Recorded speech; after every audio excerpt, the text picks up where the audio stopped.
Hello and good morning, good day, good afternoon, wherever you may be.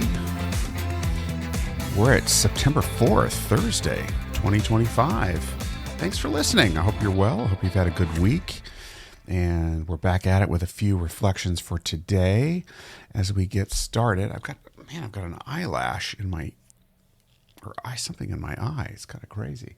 I got to get that out of there. So looking at what's going on today, what is going on? As far as today, I looked up some fun facts about today, September 4th.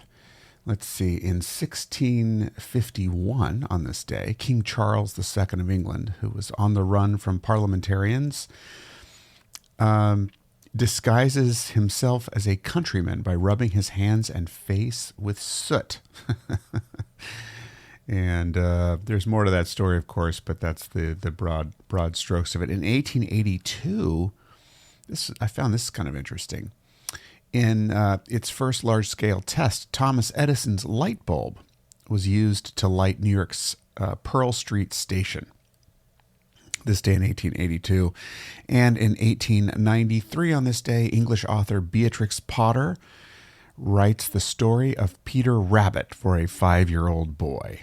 And of course, that story has been legendary, iconic ever since. So, Beatrix Potter, 1893. You know, in the broad scope of history, span of history, it's just not that long ago, actually. Pretty amazing. So, and I looked this up on onthisday.com. Onthisday.com is what I found. They have a lot of interesting fun facts on the site, and so there's more where that came from, but I won't just read them all in alignment. As far as today goes, not a major holiday day. We are at day 247 of 2025, so we are decidedly well over the hump of the halfway point of the year. We're 18 days away from autumn here in this part of the world, and we've got 18 more days of summer. It feels like it here today, I must say. But again, it's been in the 70s all week. Just pretty gorgeous, actually, with a little bit of rain from time to time. Let's see. Today is forecasted to be, well, indeed, high of 79 degrees Fahrenheit, and in New York City, and with some kind of thunderstorm or showers. Some like showers tonight, possibly. So that's how it's been lately. But it'll be plenty warm today, but not too hot. So then I went looking globally and landed on Nigeria. And in particular, the capital of Nigeria, Abuja, which I hope I'm saying that correctly. If you're Nigerian or know a Nigerian, let me know if I messed it up. Another place I'd like to visit at some point. They've got a high of 26 degrees Celsius today, which translates to 78 degrees Fahrenheit. Looks like cloudy and a bit rainy. And some fun facts about Abuja, which is, of course, the capital city. It's in the middle of the country. The skyline of the city, which was built largely in the 80s, is dominated by Aso Rock, an enormous monolith. It rises up behind the presidential complex, which houses the residence and offices of the Nigerian president in the Three Arms Zone on the eastern edge of the city. Nearby are the National Assembly and the Supreme Court of Nigeria. That's according to Google. So, Abuja, and experiencing a cloudy, rainy day, but pretty much the same temperatures as here. There's just so many places to go. If I hear about a place, I want to go there. I mean, even places that are, dangerous, I still would love to visit at some point, even if it's not practical at the moment. North Korea, who doesn't want to check that out? That's got to be fascinating. So, all right. Well, what's on my mind today?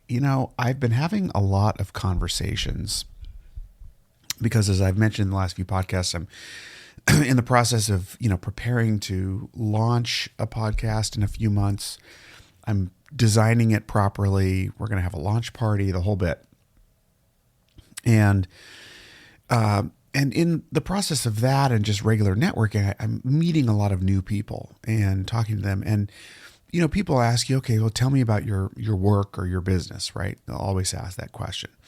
Now, typically the answer to that question, how about you, is, well, I help so-and-so fix X, Y, and Z, or, I sell X, Y, and Z, I sell insurance. I help teams, communicate better. Whatever it is, I do billing at a hospital. You talk about what you do. And I mean, we've all heard of Simon Sinek and Start With Why. I was in a writing group recently, or a couple of years ago, actually, where the head of that group, who's just a brilliant writer, really leaned into that even more deeply. And he talked about how people don't want to know what you know. They want to know how you thought of it. They want to know how you processed it. So your thought process about how you came to a conclusion is in many ways more compelling than whatever your conclusion is. And so if I take that idea and I marry that with your why, I think that what I'm finding is the conversations when someone asks me about my work and my business, which is sort of in flux at the moment. I'm transitioning again to something not completely different, just elevating, growing to the next thing. Taking what I've been doing, working with leadership teams and feedback conversations and conflict resolution, not throwing that out the window, just maturing to the next way to have impact, to help people build trust and build great teams and do good things for the world and prosper. So it can look like there's many people doing many different versions of this in different ways, right? I mean, even cooks who are cooking meals for certain organizations are contributing to exactly that. They're just doing it in a different way. So what I've done more and more over the last, I'd say, year is, it's boring to me to start off with, well, I work with so-and-so to do such and such. Well, maybe, but I kind of start with my why.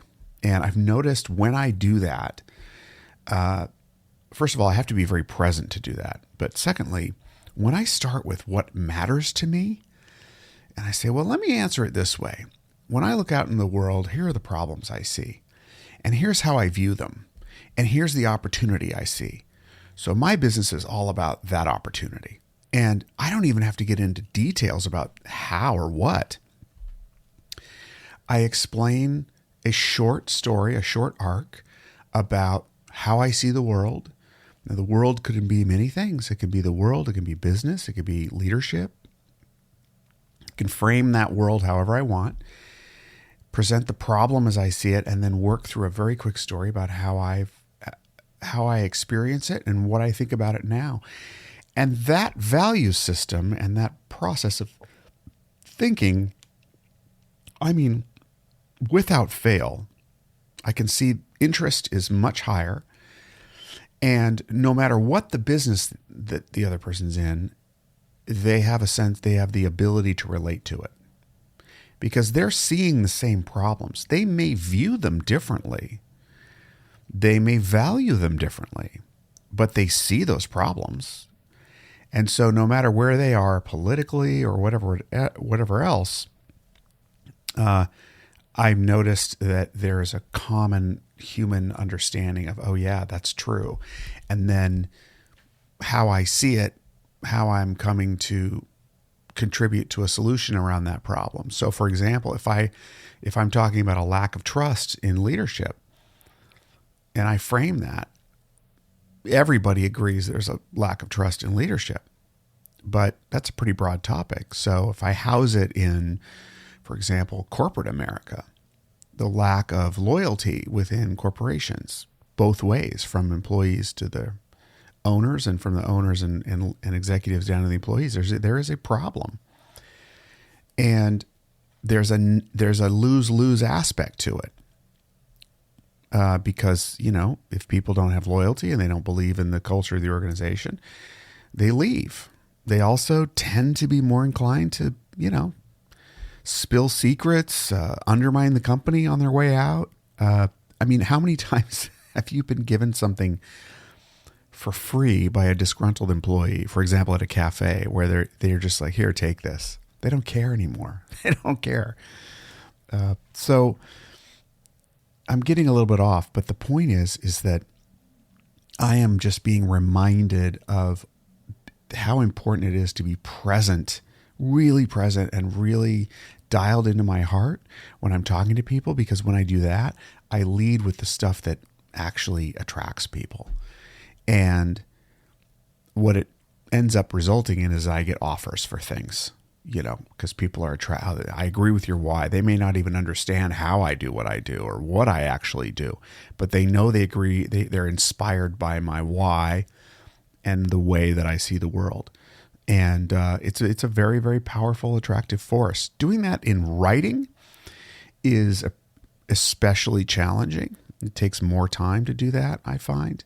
But when I do that in writing, that's those written pieces are always the most impactful.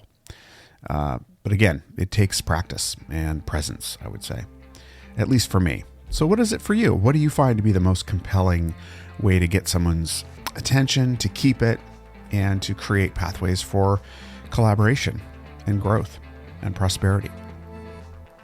Drop a note. Let me know what works for you. What do you like? What's inspiring to you? How has something on this podcast inspired you in your day? I'd love to hear that too. Drop a note if you can. In the meantime, I think that's all for today. It's always a joy to connect with you. I never know what I'm going to talk about, and then I do. And I'm like, wow, that's pretty cool. So have a great day. Be good to yourself and others. We'll check back in tomorrow on Friday. Be well. See you soon.